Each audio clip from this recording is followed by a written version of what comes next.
টেস্টের ব্যবসা চলবে কেমনে? এই আপনাদের মধ্যে কিছু ডাক্তারের কারণে টেস্টের ব্যবসা এখন জিয়ে রাখছে। আপনারা টেস্ট লেখেন, তারা টেস্ট করে। এই হাসপাতাল আছে না, আপনারা কমিশন পান। Hi Munna, next. রাব্বি কে আসেন। চল রাব্বি, এখন আঙ্গ সিরিয়াল।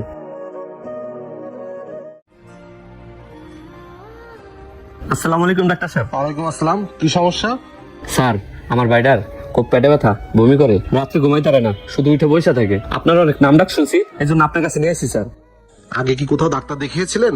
না স্যার, দেখাই নেই। ও আচ্ছা, চিন্তার কোনো কারণ নাই, আমি দেখতেছি। দেখি একটু আগে আসেন তো। দেখি চোখটা, জিহ্বাটা বের করেন তো। আপনার ভাইয়ের তেমন কোনো সমস্যা নাই। আমি 10 দিনের ওষুধ লিখে দিচ্ছি, এগুলো খাওয়াবেন। 3 দিন খাওয়ানোর পর যদি দেখেন কমে যাচ্ছে, তাহলে 10 দিন কন্টিনিউ খাওয়াবেন, ঠিক হয়ে যাবে।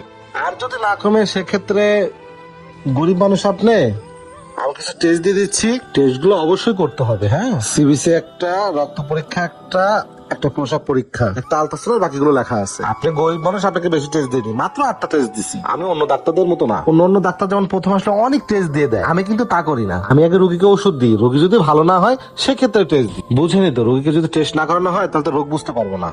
আর আমি এখানে লিখে দিচ্ছি, প্রত্যেকটা টেস্টে আপনি 20% করে ডিসকাউন্ট পাবেন। টেস্টগুলো অবশ্যই আমাদের এখান থেকেই করাবেন, ঠিক আছে? তাতে আমাদের বুঝতে একটু সুবিধা হয় আর কি। আচ্ছা স্যার, আয় ভাই আয়। আচ্ছা ঠিক আছে, চল বাসায় যাই। আর ওষুধগুলো একটু ঠিক মতো খান, ঠিক আছে? আসেন ভাই, আমার সাথে আসেন, প্রেসক্রিপশনটা ফাইল করে দিচ্ছি।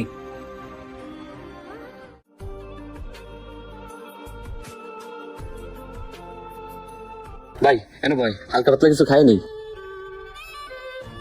ভাই তুই একটা জিনিস খেয়াল করছ, এই ডাক্তারটা কত ভালো। অন্য ডাক্তার হইলে টেস্ট দিয়ে ভরে লইতো, আর এই ডাক্তারটা ওষুধ দিয়ে দিছে। ওষুধ খেয়ে যদি ভালো হস, তাহলে আর টেস্ট করা লাগবে না। আর যদি ভালো না হস, তাইলে কইছে টেস্ট করার লেগে। হ্যাঁ ভাই, তুমি ঠিকই কইছো, ডাক্তারটা অনেক ভালো। তুই বল, আমি রুটি আর কলা নিয়ে যাই।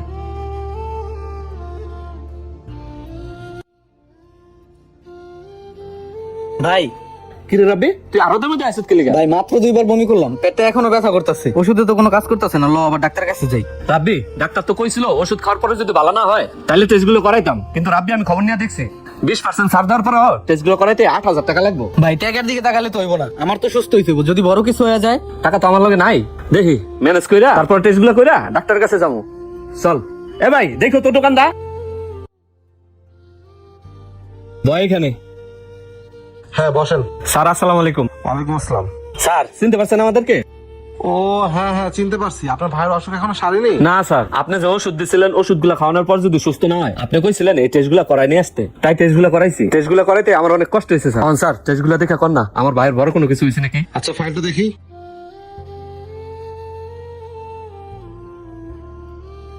এই তো যা ভাবছিলাম তাই। স্যার। আপনার ভাই কি রাত জায়গায় গেম খেলে? জি স্যার। জি। তাহলে তো ঠিকই আছে। আমি নতুন 2টা ওষুধ লিখে দিচ্ছি, এই 2টা খাওয়াবেন। আর এই যে উপরে যে আগের 2টা ওষুধ আছে না, এই 2টা বাদ দিয়ে দিলাম, ওটা খাওয়ানোর দরকার নাই। আচ্ছা স্যার। আচ্ছা, আর এগুলো খাওয়াবেন, ঠিক হয়ে যাবে ইনশাল্লাহ। আসুন তাহলে। আসসালামু আলাইকুম। ওয়ালাইকুম আয় ভাই আয়। হ্যাঁ নেক্সট। স্যার আপনার সাথে কথা ছিল একটু। হ্যাঁ বলো। স্যার আপনার কাছে আজকে যে রুগীটা আসলো ভাইরে নিয়ে, হ্যাঁ হ্যাঁ, আপনি তার আজকের প্রেসক্রিপশনে যে ওষুধগুলো দিলেন, এই ওষুধটা আপনি 1 সপ্তাহ আগেও দিতে পারতেন। 1 সপ্তাহ আগে যদি দিতেন, তাহলে তার এতগুলো টেস্ট করা লাগতো না, রুগীটা এমনিতেই সুস্থ হয়ে যেত। স্যার একটা রুগী বিপদে পড়ে তো ডাক্তার কাছে আসে। শোনো মুন্না, আমি যে এত টাকা পয়সা দিয়ে ডাক্তার লেখাপড়া করছি, একদিনেই যদি একটা রোগীর ট্রিটমেন্ট দিয়ে দিই, বাকি দিনগুলো কি ঘাস খেয়ে থাকবো? হ্যাঁ স্যার আপনি খুব চালাক একজন ডাক্তার। আপনি প্রত্যেকটা রোগীর সামনে নিজেকে এমন ভাবে প্রেজেন্ট করেন, আপনার শয়তানিকে ধরতে পারে না। আপনি সব রোগীকে বলেন টেস্ট করা লাগবে না, যেখানে একটা টেস্টের দরকার সেখানে বলে 8-10টা টেস্ট দিয়ে ভরে ফেলান। স্যার আপনি ওই লোকটার মুখের দিকে একবার তাকাইছিলেন? দেখতে তো মনে হয় দিন আনে দিন খায়, কারোর প্রতি কোনো সহানুভূতি না দেখিয়ে পালে তারা জবাই করেন। স্যার এটা কিন্তু ঠিক না। দেখো মুন্না, আমাকে তুমি জ্ঞান দিতে আইসো না, আমার কাজ আমাকে করতে দাও, বুঝছো? ঠিকই স্যার, আসলে এই আপনাদের মতো ডাক্তার না থাকলে এই হসপিটালগুলো চলবে কেমনে? টেস্টের ব্যবসা চলবে কেমনে? এই আপনাদের মতো কিছু ডাক্তারের কারণেই টেস্টের ব্যবসা এখন জিয়ে রাখছে। আপনারা টেস্ট লেখেন, তারা টেস্ট করে। এই হাসপাতাল আছে না, আপনারা কমিশন পান। আরেকটা বিষয় স্যার, একটা রোগী যখন আপনার কাছে আসে, ডাক্তার দেখায়, ভিজিট দিয়ে দেখায়, আপনি তার রিপোর্টটা দেখতে আবারও ভিজিট নেন। আর এটা কিন্তু খুবই অনৈতিক, কারণ সে কিন্তু আপনাকে একবার ভিজিট দিছে, দ্বিতীয়বার ভিজিট নেওয়ার আপনার প্রশ্নই আসে না। আচ্ছা, এই সিস্টেমটা কি আমি চালু করছি? অন্যান্য ডাক্তাররা নেয়, আমিও নি। এখানে আমার দোষ কোথায়? স্যার এই আজকে আপনাদের মতো কিছু ডাক্তারদের কারণেই বাংলাদেশের চিকিৎসা ব্যবস্থা অনেক দুর্বল, সব জায়গায় দুর্নীতিতে ভরে গেছে। আপনি এগুলো রুখে দাঁড়ান, দেখবেন অনেক জায়গায় এগুলো বন্ধ হয়ে গেছে, কারণ আবার তো রুখে দাঁড়াইতে হইব। দেখো মুন্না, আমাকে জ্ঞান দিতে আইসো না, ঠিক আছে? যাও, ড্রাইভারকে গাড়ি বের করতে বললাম, বের হবো, যাও। ঠিক আছে স্যার, বলতেছি।